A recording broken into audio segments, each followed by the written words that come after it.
नमस्कार, म सुकुमान तामाङ। हाल चाहिँ मल्टी एग्रो पिपलटार बितुर नगरपालिका 5 मा 2 वर्षदेखि निरन्तर रूपमा कार्यरत छु।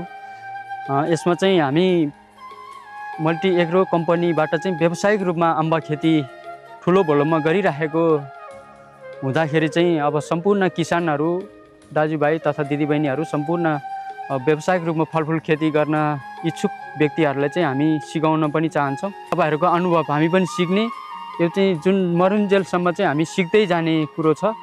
त्यही भएर निरन्तर रूपमा व्यावसायिक रूपमा गरेर चाहिँ हामी नेपाललाई चाहिँ आत्मनिर्भर कसरी बनाउने भनेर चाहिँ अगाडि बढिराखेको हुँदाखेरि चाहिँ यो चाहिँ धेरै ठुलो भोलममा गरिराखेको छ। यो चाहिँ 10,000 बोट गरिराखेको छ। यो चाहिँ मल्टी एग्रो कम्पनीद्वारा ठुलो भोलममा अब बजारमा हाम्रो काठमाडौँ नुवाकोट अब नजिकै छ। अब काठमाडौँलाई चाहिँ अर्ग्यानिक पुरै अम्बा चाहिँ हामी खुवाउने गरी कम्पनीद्वारा अगाडि बढिराखेको छ। हामी अर्को साल लगभग 6-7 महिनापछि चाहिँ हामी भरिलो सेल्स गर्छौँ। यति भन्दै धन्यवाद।